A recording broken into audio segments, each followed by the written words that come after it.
하겠습니다. 오늘 함께 나누실 하나님의 말씀은 룻기 1장 19절로부터 2장 4절입니다. 찾으신 후 저와 여러분이 한 절씩 교독하도록 하겠습니다. 룻기 1장 19절입니다.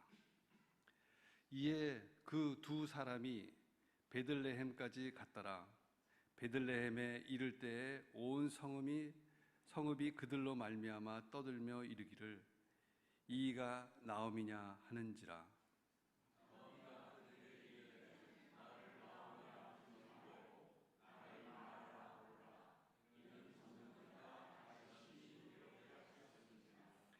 내가 풍족하게 나갔더니 여호와께서 내게 비어 돌아오게 하셨느니라. 여호와께서 나를 징벌하셨고 전능자가 나를 괴롭게 하셨거늘 너희가 어찌 나를 나옴이라 부르느냐 하니라.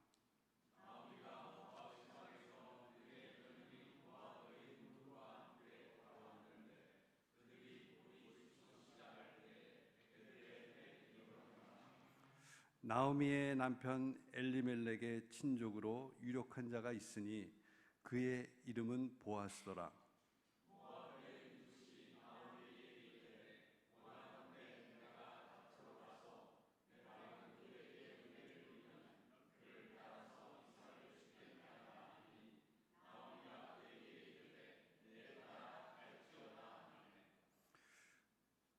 삼 4절까지죠. 룻이 가서 베는 자를 따라 밭에서 이삭을 줍는데 우연히 엘리멜렉의 친족 보아스에게 속한 밭에 이르렀더라.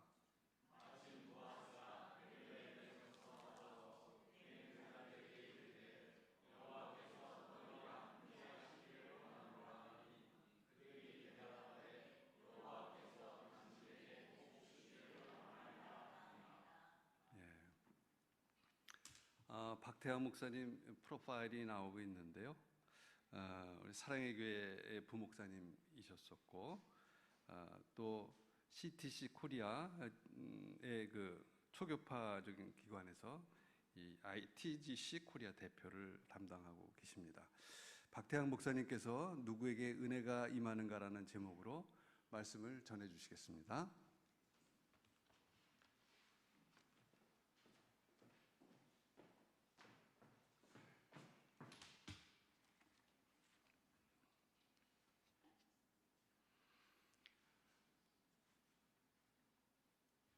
참 따뜻합니다. 이렇게 의자 같은 것도 누가 고르셨는지 정말 감각 있는 분이 고르신 것 같습니다. 이게 나무가 이렇게 기본적으로 이렇게 색상이 있어서 그런지 일단 들어오면서부터 마음이 포근해지더라고요. 특히 우리 한 장로님 사회를 왜 이렇게 잘 보십니까? 20년 이상 예배 사회를 본 목사보다도 훨씬 아주 부드럽게 사회를 보시네요. 정말 좋습니다. 그리고 우리 김 권사님이신가요? 기도 진짜 이렇게 마음 깊이 와닿습니다. 이렇게 진솔하고 겸손한 모습으로 하나님께 기도할 수 있다는 것이 또 그것이 온 성도들의 마음일 터인데 그것을 잘 이렇게 표현하는 것이 정말 하나님께서 이렇게 기도에 임하고 계시구나라는 것을 느낄 수 있습니다. 하나님께서 사랑하는 이 귀한 하나님의 공동체 한빛교회로 저를 이 자리에 서게 하시고 오늘 말씀 전하게 해주심을 감사드립니다.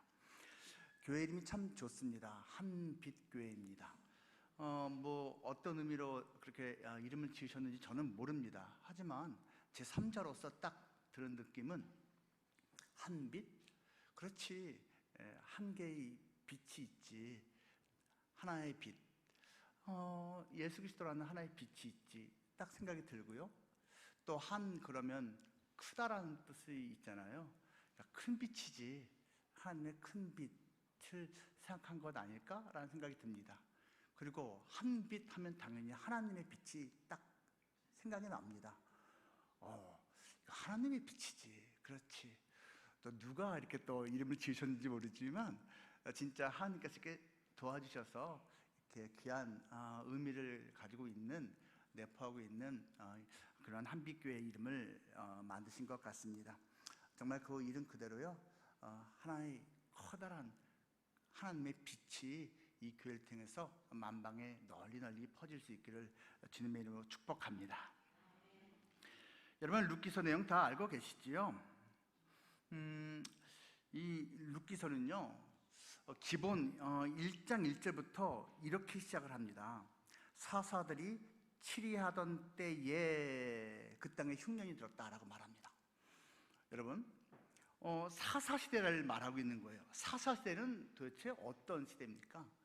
그냥 단순히 BC 11세기 전후 이런 시기를 말하는 것이 아닙니다.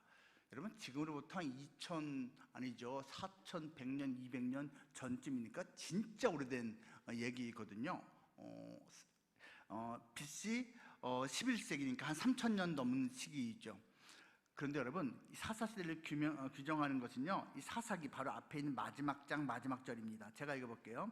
그때 이스라엘에 왕이 없으므로 사람이 각기 자기의 소견에 옳은 대로 행하였더라.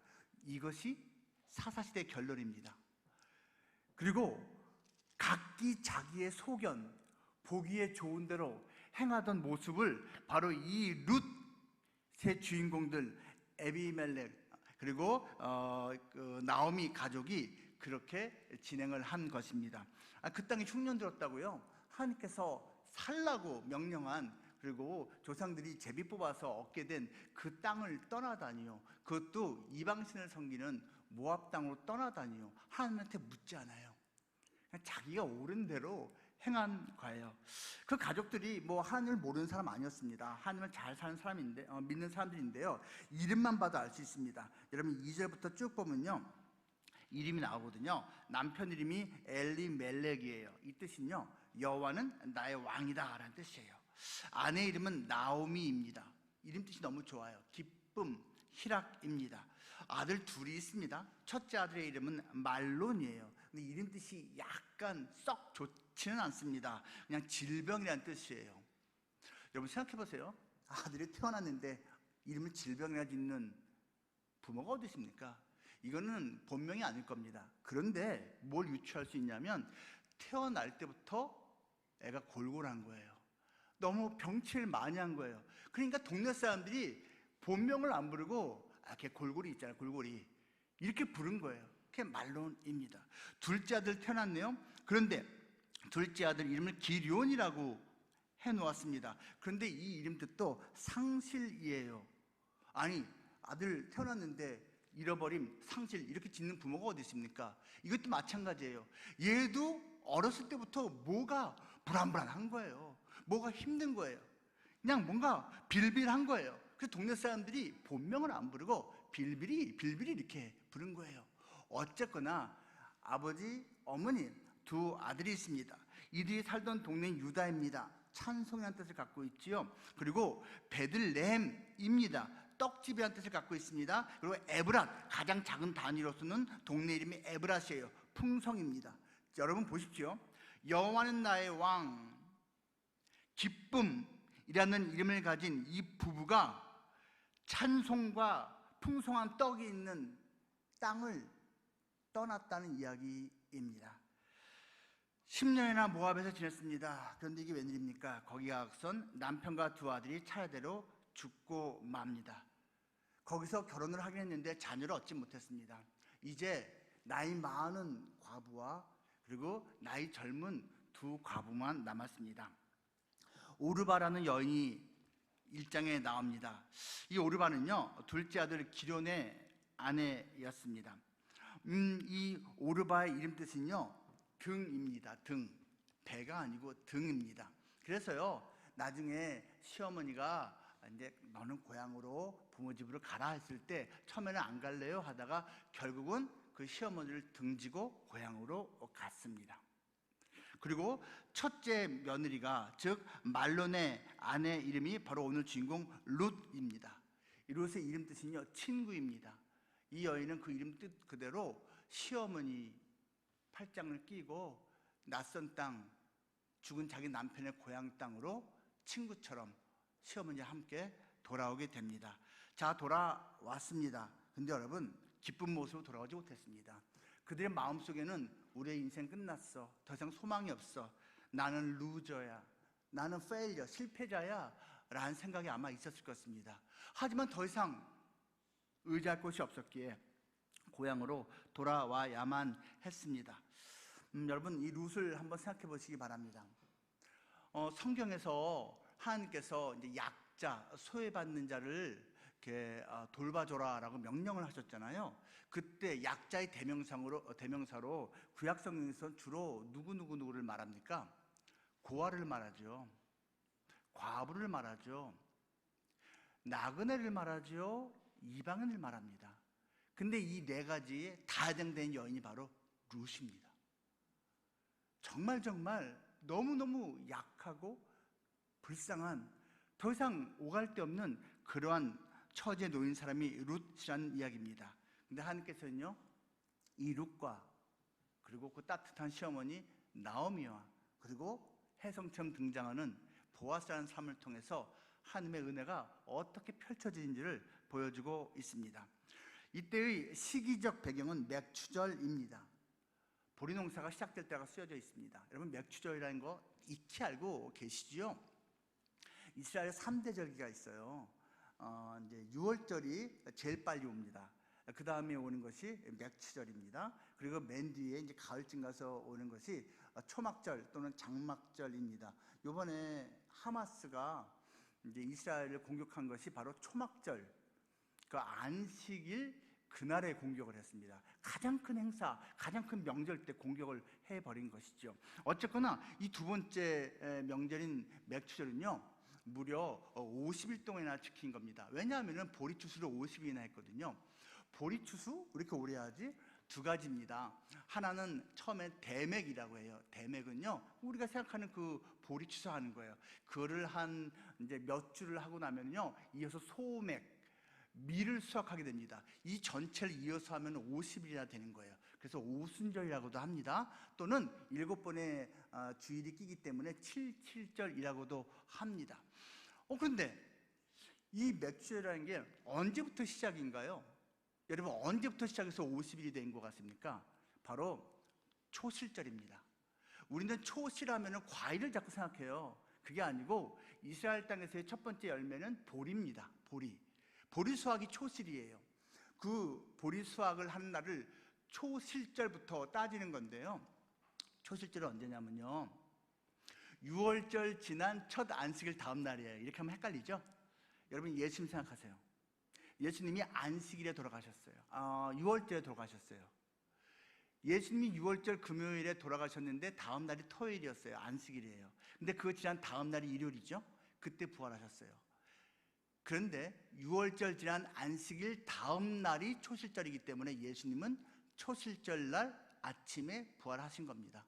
그래서 예수님께서 스스로를 부활의 첫 열매라, 부활의 처음 열매라 초실이라고 말씀하신 거고, 그 예수님이 부활하신 그 초실절부터 50일 기간이 맥추절입니다. 이 추수가 또 상징하는 바가 있습니다. 나오미는 많은 것을 가지고 모압으로 갔죠. 하지만 돌아올 때는 텅 비어서 돌아왔습니다. 그런데 이 텅 빈 여인의 인생을 다시 새롭게 채우시는 하나님을 우리가 발견할 수 있습니다. 도대체 나오미와 룻과 보아스는 어떻게 은혜의 선순환을 경험했을까요? 몇 가지 말씀드리겠습니다. 첫째로, 은혜를 바라는 자에게 은혜가 임한다는 것을 그들이 알았기 때문입니다. 누구에게 은혜가 임한다고요? 은혜를 바라는, 은혜를 기대하는, 하나님께 구하는 자에게 은혜가 임한다라는 것입니다. 이제 성경 말씀을 몇 군데 찾을 테니까 이제 괜찮으시면 함께 따라오시면 좋겠습니다. 2장 2절 말씀입니다. 모압 여인 룻이 나오미에게 이르되, 원하건대 내가 밭으로 가서 내가 누구에게 은혜를 입으면 그를 따라서 이삭을 주겠나이다 하니, 나오미가 그에게 이르되 내 따라 갈지어다 하매. 이 고대 사회에서 과부인 여인이 돈을 벌 수 있는 방법은 없었습니다. 하지만 다행히도 추수 기간이었기 때문에 이삭 죽기는 할 수 있었습니다. 그런데 이 룻의 마음가짐을 보십시오. 내가 이제 이거 하려고 여기 왔어? 난 저거 그냥 가장 낮은 사람들이 하는 저런 건 나 못해, 창피해서 못해, 이러지 않았습니다. 어머니, 이제 추수 기간이니까 이삭 죽기라도 해올게요. 그런데요, 제가 은혜를 입어야 됩니다. 이 이삭 죽기도 못할 수도 있잖아요. 내가 은혜를 받으면 좋겠어요. 마음가짐이 달라요. 하찮아 보이는 건데도 은혜를 입어야지 내가 이걸 할 수 있다는 것을 알고 있는 여인이었습니다. 그리고 정말 보아스의 밭으로 가죠. 보아스 밭인지 몰랐어요. 성경에서 말합니다. 우연히 그 밭에 갔다고. 우연히. 여러분, 성경에선 우연이라고 표현되어 있지만요, 이게 우연이 아니죠. 하나님의 섭리입니다. 여러분, 하나님의 자녀에게 있어서는 우연이 없습니다. 다 하나님의 섭리입니다. 하나님의 섭리. 하나님이 개입하신 겁니다. 알고 계신 거예요. 근데 마침 보아스가 그때 추수하는 곳에 왔대요. 지주거든요. 이 사람은 굳이 50일 동안 매일 추수하는 곳에 나올 필요가 없어요. 근데 그날은 내가 어저께 쉬었는데 오늘은 추수 잘 하라고 격려하러 한번 가야겠다. 내가 좀 바카스하고 내가 이런 거 좀 돼지 족발하고 좀, 아니죠, 유대인이니까 돼지 안 먹겠죠. 이런 것 좀 사갖고선 가서 좀 위로 좀 해야겠다 하고선 온 거예요. 그런데 그 왔을 때 마침 열심히 이삭 죽기 하고 있던 처음 보인 여인 룻을 보게 된 겁니다. 이게 하나님의 은혜가 지금 작동하기 시작했다라는 것을 보여주고 있는 것이죠. 여러분, 타이밍은 하나님께 달렸습니다. 이건 확실합니다.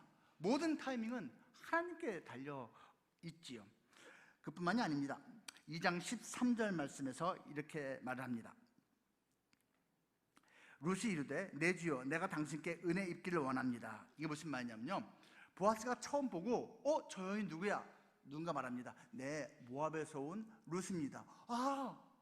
소문을 들어서 알고 있던 그 룻이구나.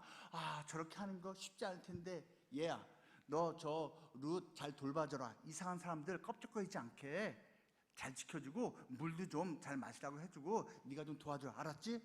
그러니까 이 여인이 내가 오늘 여기 처음 왔는데 나를 배려해주네. 고마워라 생각을 하고 있었던 거예요. 그때 이 13절 말씀 보면요, 이 룻이 그 주인인 보아스를 처음 만났을 때 말합니다. 저기 은혜를 주시면 감사하겠습니다 라고 간구한 거예요. 그러니까 은혜를 달라고 간구하니까 이 마음이, 이 보아스의 마음이 좀 더 따뜻해졌겠죠. 그래, 알았다. 사실은 이 정도가 아니고요, 우리가 뒷부분 한 번 더 살펴볼 텐데요, 3장 9절 말씀입니다. 이르되 내가 누구냐 하니 대답하되 나는 당신의 여종 룻이오니 당신의 옷자락을 펴 당신의 여종을 덮으소서. 이는 당신이 기업을 물을 자가 되매니이다 하니. 이 장면 다 아시죠, 여러분? 제가 지금 중간중간 있는 거 생략한 거예요. 몇 번 그렇게 하고 나서 이제 시어머니한테 가서 보아스라는 분 이제 이삭 죽기를 하게 됐어요. 보아스? 우리 친족이지. 그래, 정말 고맙다. 그런데 얘야, 보아스는 우리 고엘이야 라고 말합니다. 고엘이라는 것은요, 킨즈맨 리디머, 영어로 표현하면 이겁니다. 킨즈맨 리디머가 뭐냐면요, 친족 구원자라는 뜻입니다.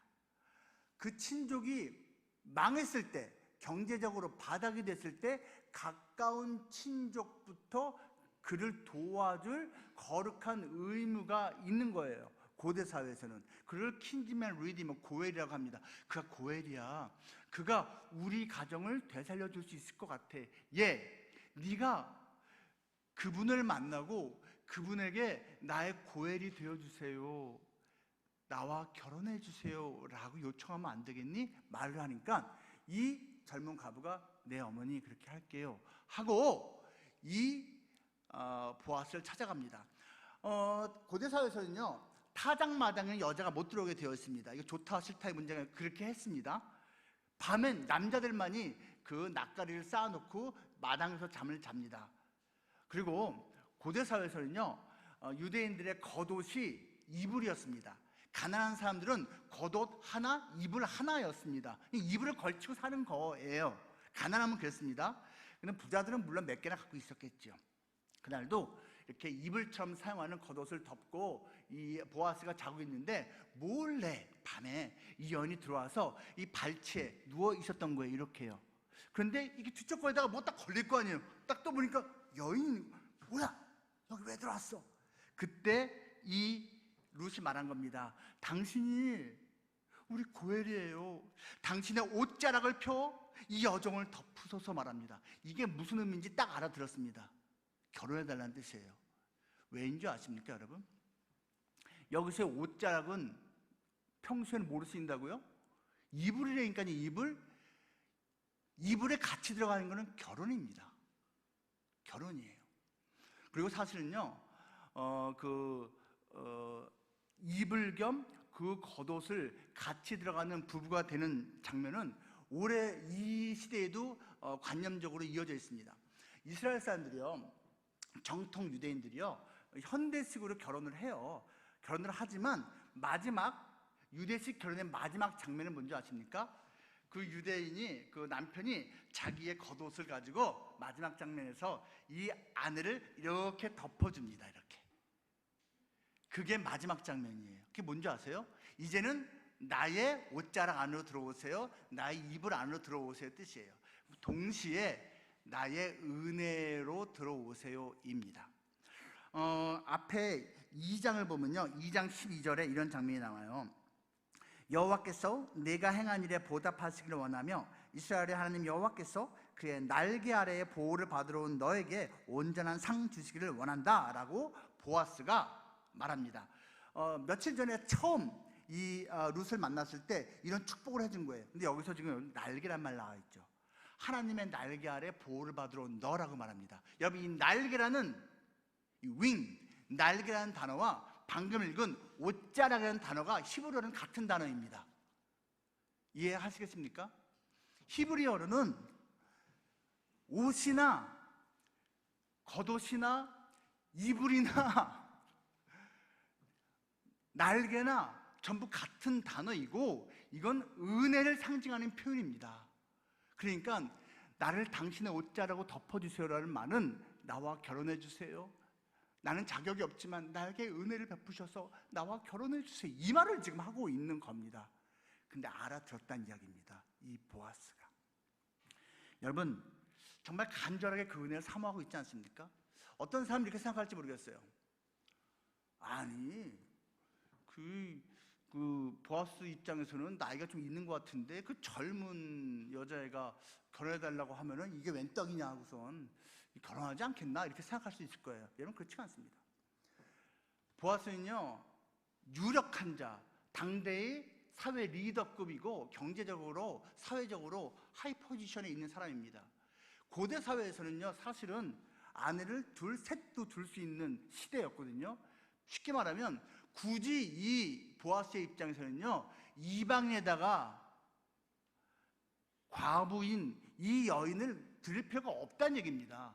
젊은 여인을 아내로 드리고자 하면 그냥 유대인 여자를 드리면 되는 거예요. 또는 다른 상층에 있는 여인을 그냥 데려오면 되는 건데 굳이 이렇게 할 필요가 없는데도 보아스는 결국 그렇게 해 주었다라는 것입니다. 이런 것이 어떻게 이루어진 것입니까? 이 룻이 겸손하게 은혜를 구했기 때문입니다. 은혜를 바랐기 때문입니다. 이 은혜 우리는 구하고 있습니까? 바라고 있습니까? 또 어떻게 이 은혜가 이 룻과 이 등장인물들에게 임했나요? 누구에게 은혜가 임합니까? 둘째로요, 은혜를 깨닫는 자에게 은혜가 임합니다. 첫 번째는 뭐였죠? 은혜를 바라는 자에게 은혜가 임하고, 두 번째는 은혜를 깨닫는 자에게 은혜가 임합니다. 아, 내가 이미 은혜를 받고 있구나 라는 것을 알아야 한다라는 것입니다. 2장 10절 말씀입니다. 룻이 엎드려 얼굴을 땅에 대고 절하며 그에게 이르되 나는 이방 여인이거늘 당신이 어찌하여 내게 은혜를 베푸시며 나를 돌보시나이까. 첫날 만났을 때 이때부터 그는 자기가 은혜 받았음을 감사하며 납작 엎드려 절을 합니다. 이 룻이요, 보아스에게요. 사실 이거 뭐 엄청난 은혜 베푼 거 아니에요. 그냥 물 좀 더 갖다 주고 이상한 사람들이 접근하지 못하게 보호해주고 격려해주고 한 것 정도인데 내가 뭐라고 나한테 이렇게 은혜를 베푸시지? 정말 고맙습니다 한 거예요. 여러분, 은혜를 깨닫는 자에게 더 큰 은혜가 임합니다. 감사를 깨닫고 감사 고백을 하는 자에게 감사거리가 더 임합니다. 이 영적인 법칙 아시죠? 이미 저보다도 인생을 더 오래 사신 분들이 좀 있으신 것 같으니까 제가 뭐 당당하게 말할 수 있을 것 같아요. 여러분, 세상에는요 감사거리가 그렇게 있는데도 감사 못하는 사람들 되게 많습니다. 그리고요 좀 괜찮은 사람들은 감사거리를 알고 감사를 합니다. 괜찮은 거예요. 그런데 크리스천은 먼저 감사합니다. 감사를 하면요 여러분 감사거리가 더 옵니다. 이게 영적인 법칙이에요. 은혜가 그렇다는 얘기입니다. 내가 지금 은혜를 받고 있는 걸 깨닫고 하나님 고맙습니다 하면 하나님께서 야, 너 내가 너한테 은혜 베풀고 있는 거 인정하고 알고 있구나, 감사하는 거다, 기특해, 내가 은혜 더 줄게, 이렇게 됩니다. 이건 경험한 사람들은 알고 있는 이야기입니다. 2장 20절 말씀, 나오미가 자기 며느리에게 이르되 그가 여호와로부터 복 받기를 원하노라. 보아스 축복하는 거예요. 그가 살아있는 자와 죽은 자에게 은혜 베풀기를 그치지 아니하는도다 라고 말합니다. 계속해서 며칠 동안 이렇게 자기가 보리 충분히 먹을 수 있을 만큼 며느리가 이렇게 가져오니까 나오미가 고마운 거예요. 야, 보아스가 정말 이렇게 은혜를 베푸는구나 라고 말을 하는 거예요. 여기서 말하면 여러분, 주어가 그가 살아있는 자와 죽은 자에게 은혜를 베푼다라고 말하는데 이 히브리어 원문으로는요 주어가 없어요. 그래서 이걸 번역을 하나님이라고 해야 되는지 보아스라고 해야 되는지를 사실 정할 수가 없는데 여기서는 그냥 애매하게 그라고 한 겁니다. 그래서요 이렇게 생각하면 돼요. 보아스가 우리에게 은혜를 베푼다, 또는 하나님이 보아스를 통해서 나에게 은혜를 베푼다. 어떻게 해석해도 상관이 없습니다. 중요한 건 나오미도 자기가 은혜를 받고 있다는 것을 인정하며 고마워할 줄 알았다라는 것입니다. 고린도후서 12장에서 사도 바울이 말하지 않습니까? 틀림없이 그 기도에 대해서 하나님께서 리젝트한 건데도 그는 말을 합니다. 그 은혜가 내게 족하다고. 아니, 기도응답을 리젝트 받았는데 하나님한테 고맙습니다, 하나님의 은혜가 이미 나한테 족하군요, 고백을 하지 않습니까? 그 은혜가 내게 족하네, 그 은혜가 족하네.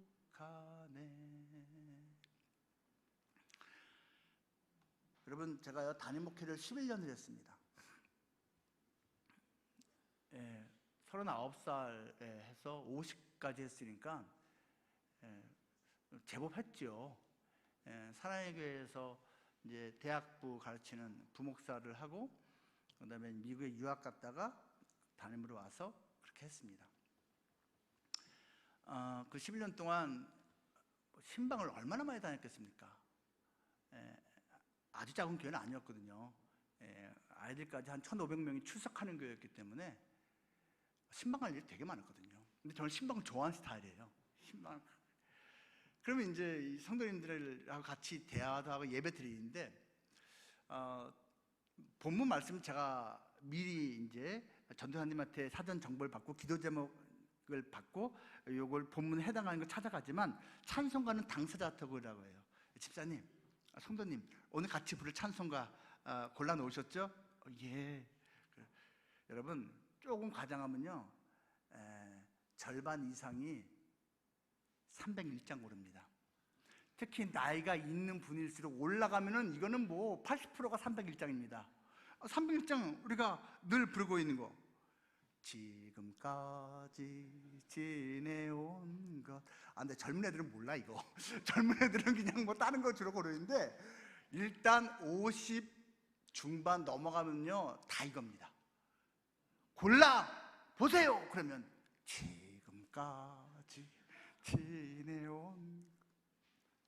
근데 여러분, 저도 이제 올해가 56세인데요 만으로 저 똑같습니다.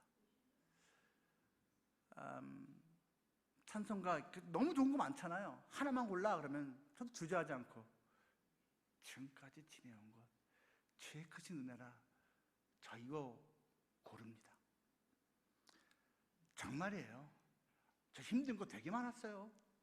저 지금도 암 환자입니다. 저 담도암 환자예요. 진짜 눈물 날 일 많아요. 근데 그래도 그 은혜 생각하면 너무 감사해요.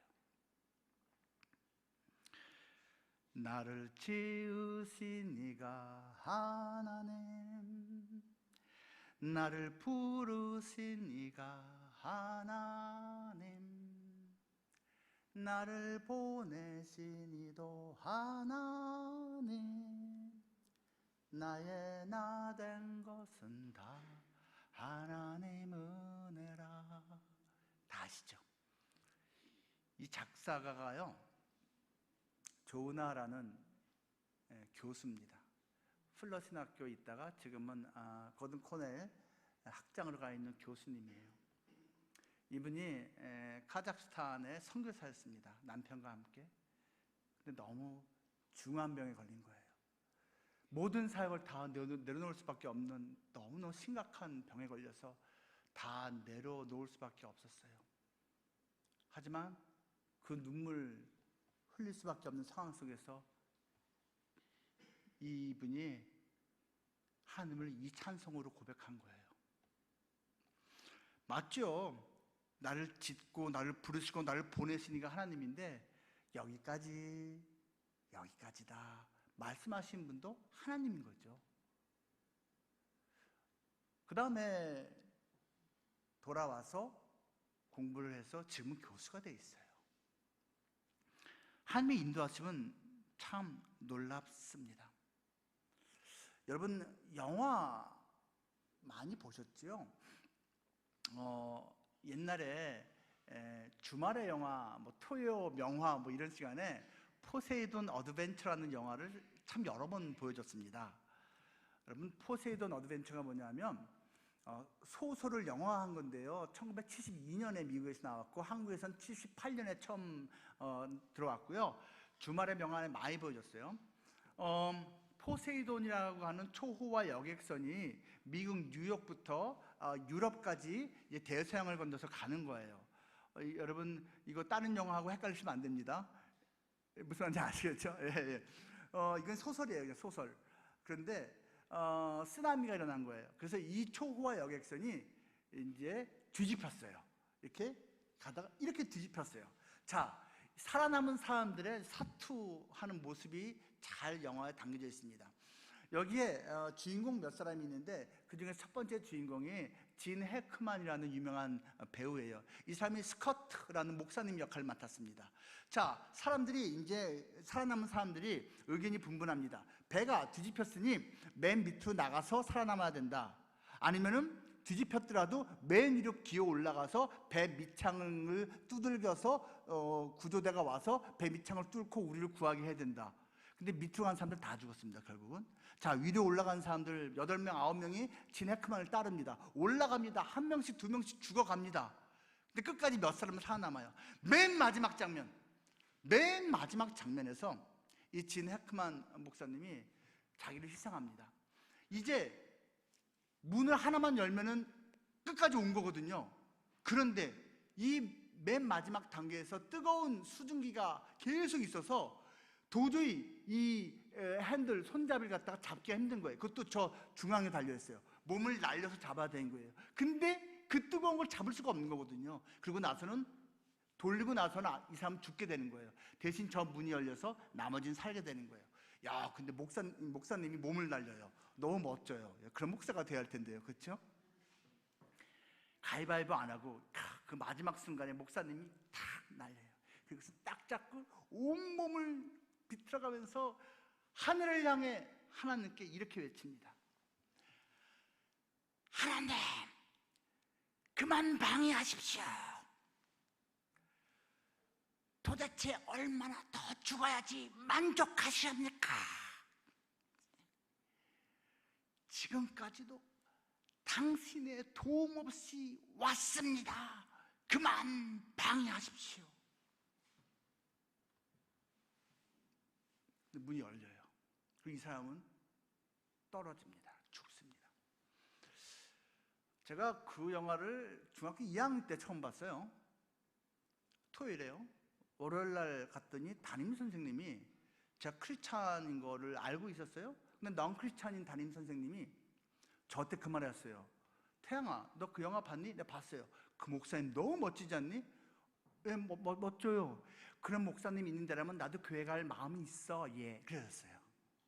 근데 제가요, 아주 썩 기쁘게 내하지 못했어요. 제가 지금 말한 대사가 그대로 영화에 나오거든요. 아까 그걸 어떻게 다 기억하냐고요? 기억한 거 아니고요. 제가 나중에요, 아예 그냥 비디오 테이프를 샀어요. 그 영화 비디오 테이프를 사서 대사를 다시 확인한 겁니다. 어린 마음이 이런 게 있었어요. 이상하네. 거기까지 살아남은 거 하나님이 도운 거 아닌가?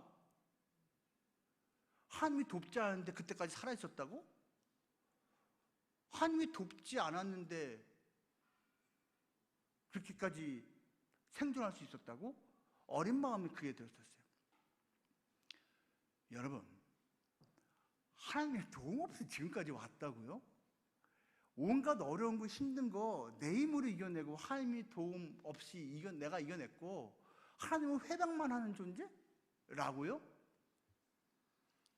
하나님은 내 앞길을 거창스럽게 방해만 하는 존재인데 내가 그 힘든 것들을 이겨내고 여지껏 잘 살아왔다고요? 이게 도대체 뭔 말입니까? 하나님이 그런 분입니까? 여러분, 내가 지금 너무 힘들어도요, 하나님이 지금 돕고 계신 거예요. 제가 지금 팀켈러 목사님 단체에서 일하고 있습니다. 여러분, 팀켈러라는 목사님 아십니까? 그분이 쓴 책은 다 좋으니까 우리나라에 30권이 번역되어 있습니다. 그분이 쓴 책은 다 좋으니까 팀켈러 목사님 책은 아무거나도 꼭 구입해서 읽으시길 제가 추천드립니다. 팀켈러 목사님, 제가 개인적으로 그분 정말 존경하고 좋아하거든요. 제가 오카는 목사님하고 그 두 분을 제일 존경하고 좋아합니다. 팀켈러 목사님은 지난 5월에 췌장암으로 천국에 먼저 갔습니다. 그 팀켈러 목사님이 3년 전에 췌장암 딱 걸렸다가 저한테 연락이 오고 그 몇 개월 후에 제가 딱 담도암 걸렸습니다. 이 담도암이 췌장암 사촌이거든요. 그래서 저도 지금 췌장 수술해서 췌장 반이 없어요. 12지장도 없고 쓸개도 없고 위 일부 잘라냈고 제가 그런 상태입니다. 소화기관이 이렇게 없는데 이렇게 튼튼합니다. 팀켈러 목사님이 저하고 같은 유의 암을 앓기 시작했고 그분이 이제 돌아가셨어요. 근데 그분이 이런 말을 했습니다. 고통의 상황에서는 고통이 없을 때 받지 못하던 특별한 은혜가 있다. 우리가 하나님의 특별한 은혜를 받기 위해서 고통을 강구할 필요는 없습니다. 저도 그렇게 못합니다. 그런데 인생 살다 보면 고통, 고난이 있을 수밖에 없어요. 그때 고통, 고난이 닥쳤을 때 우리가 기대해야 되는 것은 이전보다 훨씬 더 특별한 하나님의 은혜가 임할 것을 기대하면 된다는 겁니다. 팀켈러 목사님이 한 말이에요. 그리고 그는 마지막까지 정말 하나님을 신뢰하고 하나님을 사랑하다가 눈을 감았습니다. 여러분, 정말 그래요.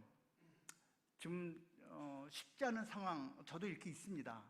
그런데요, 잠깐 생각해보면 지금 나를 붙잡고 계신 하나님이 이렇게 느껴져요.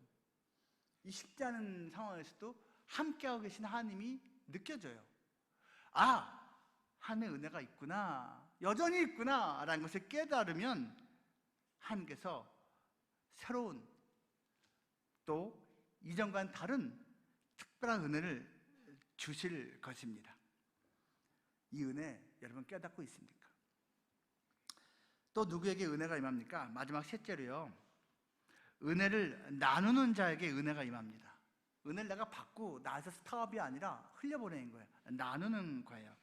그것을 1장 8절에서 볼 수 있습니다. 1장 8절.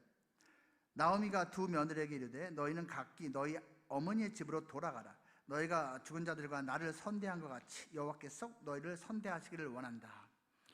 야, 이 나오미가 참 착한 시어머니입니다. 이 어린 두 며느리 과부를 고향집으로 돌려보내려고 마음먹다니요. 이게 대단한 겁니다. 야, 둘 중 하나 나를 지켜줘야지. 이렇게 하지 않아요. 가라고 합니다. 여기서 이렇게 말합니다. 너희들이 죽은 자들에게 또 나에게 선대했지, 선하게 대해줬지, 고마워 라고 이제 보내줍니다. 여기서 선대라는 단어가요, 우리가 다 알고 있는 단어 헵시바입니다. 여러분, 이 룻기서에요, 헵시바 또는 헨이라는 단어가 5번 나와요. 근데 헵시바 또는 헨이라는 단어가 은혜입니다. 은혜. 헨 또는 헵시바. 아까 우리가 읽은 본문 중에 은혜 여러 번 나왔죠. 그게 다 헵시바 아니면 헨이에요. 여기서 이게 헵시바입니다. 이뿐만 아닙니다. 3장 10절 말씀, 그가 이르되, 보아스가 말하는 거예요. 내 딸아, 여호와께서 네게 복 주시기를 원하노라. 네가 가난하건 부하건 젊은 자를 따르지 아니하였으니 네가 베푼 인애가 처음보다 나중에 더하도다. 이게 무슨 말이냐면요, 그 타작마당에서 캄캄한데 이 여인이 부들부들 떨면서, 보아스님, 이 여정에게 은혜의 옷자락을 덮어주시고 나랑 결혼해 주세요. 당신이 우리 고엘이잖아요. 우리 가문을 살려주세요 라고 말합니다. 대단한 용기라는 겁니다. 지금 이 보아스가 그 말을 듣고 너무 기특하게 여겨진 거예요. 이 여인이 그렇게 말합니다. 너의 인애가 처음보다 나중이 더 크다. 여기서 인애라는 단어가 헵시바예요. 헵시바. 은혜를 해석하면 되는 거예요. 뭘 칭찬하고 있나요? 네가 젊잖아. 넌 마음만 먹으면 젊은 남자 눈 맞아서 얼마든지 도망갈 수 있어. 결혼도 새로 할 수 있어. 근데 너는 늙은 너의 어머니를 끝까지 지키려고 하는구나. 그리고 너의 망한 너희 집을 다시 살리려고 이렇게 네가 부끄러움을 무릅쓰고 용기를 내서 나한테 말하는구나. 네가 시어머니를 따라서 여기 온 것도 엄청 시어머니한테 은혜를 베풀어 준 건데, 네가 시어머니의 권면을 듣고 나한테 이런 용기를 내서 말한 것은 더 큰 은혜를 네가 지금 베풀고 있는 거야 라고 칭찬을 해줍니다.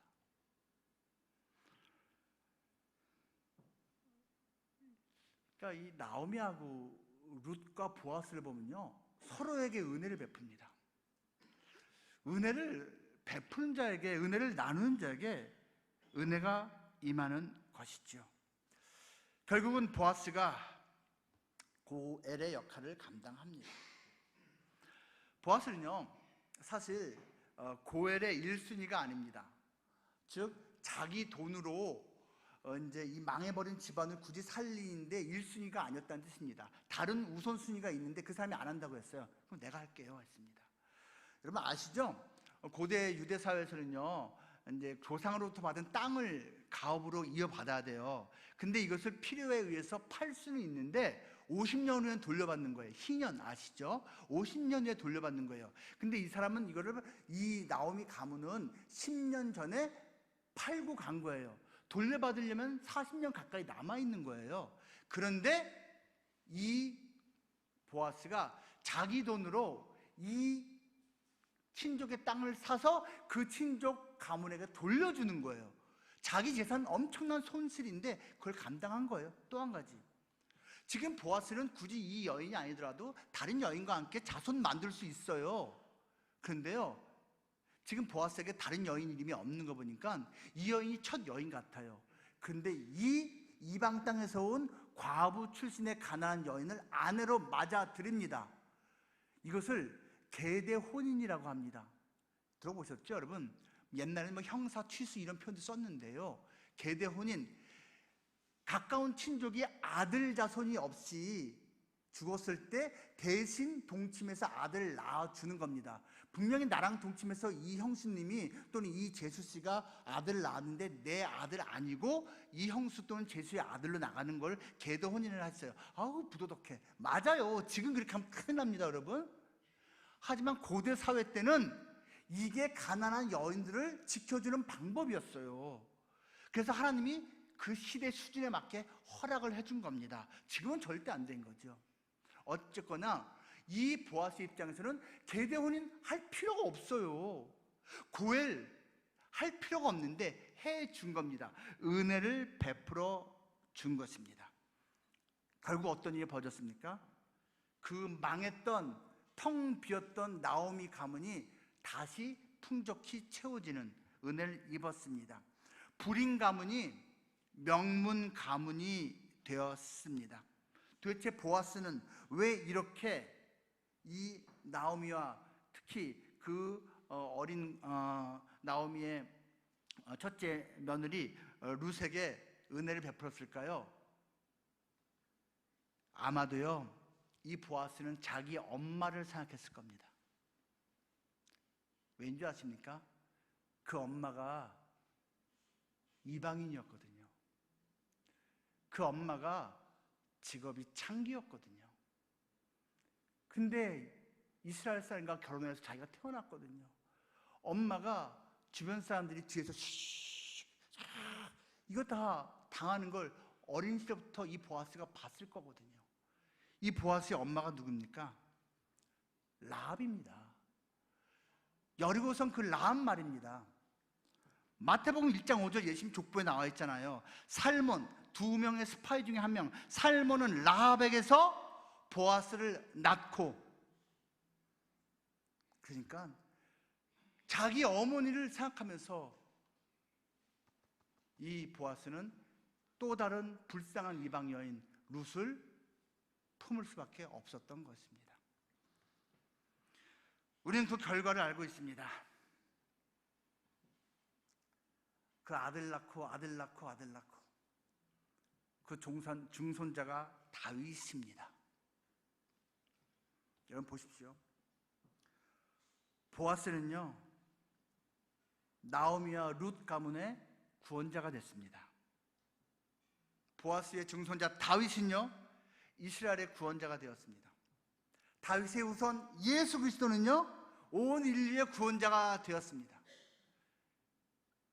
구원자가 하는 일이 뭔지 아십니까? 은혜를 베푸는 겁니다. 구원은 곧 은혜입니다. 에베소서 2장 4절부터 9절 한번 찾아보실래요? 신약성경 에베소서 제2장입니다. 신약성경 311쪽쯤 찾아보세요. 311쪽. 에베소서 제2장 4절부터 9절, 조금 길지만 우리 한 목소리로 읽으면 좋을 것 같아요. 2장 4절부터 9절 에베소서입니다. 저랑 같이 함께 읽습니다. 시작. 긍휼이 풍성하신 하나님이 우리를 사랑하신 그 큰 사랑을 인하여 허물로 죽은 우리를 그리스도와 함께 살리셨고 너희는 은혜로 구원을 받은 것이라. 또 함께 일으키사 그리스도 예수 안에서 함께 하늘에 앉히시니 이는 그리스도 예수 안에서 우리에게 자비하심으로써 그 은혜의 지극히 풍성함을 오는 여러 세대에 나타내려 하심이라. 너희는 그 은혜에 의하여 믿음으로 말미암아 구원을 받았으니 이것은 너희에게서 난 것이 아니요 하나님의 선물이라. 행위에서 난 것이 아니니 이는 누구든지 자랑하지 못하게 함이라. 그렇습니다. 이 은혜가 바로 우리 크리스찬의 또는 교회의 가장 대표적인 외적 표징입니다. 이 은혜 우리는 기뻐하고 있습니까? 이 은혜를 만끽하고 있습니까? 필립 얀시라고 하는 유명한 이제 기독교 작가가 있죠. 필립 얀시가 이런 말을 했습니다. 세상은 비은혜의 논리를 말한다. 비은혜의 논리라는 게 무슨 말일 것 같아요?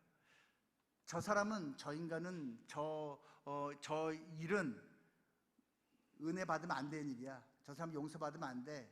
저 사람은 그렇게 이제 인정받으면 안 돼. 사랑받으면 안 돼. 라는 것을 논리적으로 말하는 거예요. 저 사람은 은혜에 해당되지 않는 사람이라는 걸 논리적으로 설명하는 것을 비은혜의 논리라고 합니다. 세상은 그렇게 합니다. 그런데요, 교회는요, 복음은요, 비논리의 은혜를 말합니다. 은혜를 베푸는데 논리적으로 말이 안 돼. 논리를 따지면 말이 안 되는데 은혜를 베풀어요. 저 사람은 은혜를 베풀 자격이 없는데 은혜를 받아요. 이게 교회예요? 이게 복음이에요. 이게 예수님이 하신 일입니다. 당연히 보아스는 예수 그리스도의 예표입니다. 어떤 면에서요? 보아스가 굳이 이 룻과 결혼을 할 필요가 없어요. 근데 했어요. 예수님이 굳이 우리와 결혼할 필요가 없어요. 이 죄인하고 이 자격 없는 자하고 왜 결혼을 해요? 왜 예수님이 자기의 은혜의 옷자라고 날 덮어줘요? 난 자격이 없어요. 근데 예수님이 내 품 안으로 들어오라고, 내 은혜의 옷자로 돌아오라고, 너 나하고 이제 결혼하니까 내가 너 책임진다고 결혼해 주셨어요. 우리의 신랑 되어 주셨어요. 여러분, 비논리의 은혜예요. 보아스. 그래서 예수님의 예표예요. 또 한 가지, 보아스 굳이 자기들이 잘못해서 잃어버린 그 기업을 이 나오미 가문에게 찾아줄 필요가 없어요. 고엘 역할 해줄 필요가 없어요. 킨즈맨 리디머 해줄 필요가 없어요. 그런데요, 해줬어요.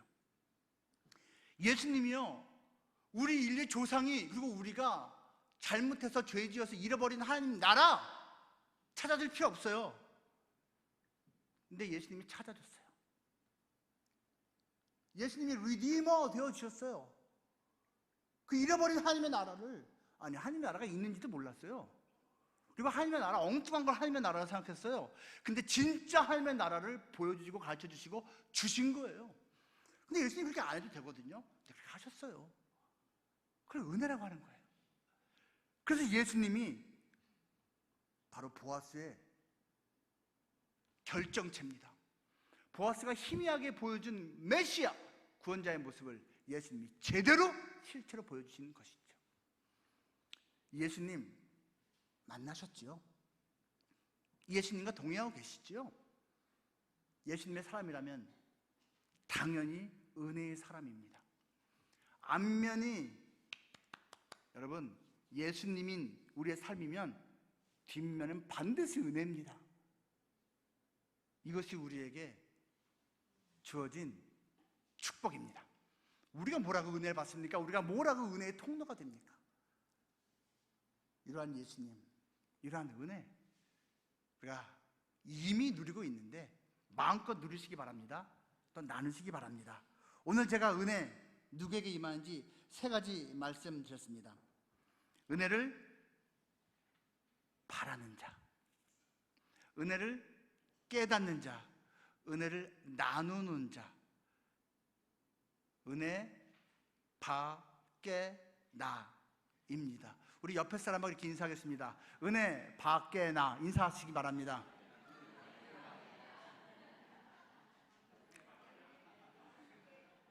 은혜를 마음껏 바라고, 은혜를 마음껏 깨닫고, 은혜를 마음껏 나누는 한빛교회 되시기를 주님의 이름으로 축복합니다. 기도하겠습니다. 우리 말씀을 생각하면서 한 1분 같이 기도할까요? 하나님 감사합니다. 그 은혜 감사합니다. 나에게, 우리에게 베푸신, 우리 교회에게 베푸신 은혜 감사합니다. 그리고 이 은혜 하나님 마음껏 나누며 베푸는 예수님의 사람 되게 하소서. 내가, 우리 교회가, 우리 가정이 그렇게 되게 하소서. 우리 간절한 마음으로 1분이지만 통성으로 같이 기도합니다. 주님 사랑하는 귀한 성도들입니다. 주님의 은혜를 살아왔습니다. 지금도 주님의 은혜를 살고 있습니다. 고맙습니다. 이 주님의 은혜 남은 평생도 바라봅니다. 내 은혜만이 나를 살립니다. 그 은혜 감사합니다. 은혜 잊지 않게 하소서. 깨닫게 하소서. 감사하게 하소서.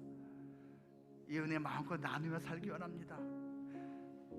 주변 사람들에게, 직장 동료에게, 이웃들에게 마음껏 이 은혜 나누기를 원합니다. 그래서 은혜의 사람이 되어서 내가 예수님의 사람임을 증명하며 살기 원합니다. 하나님 사랑합니다. 하나님 감사합니다.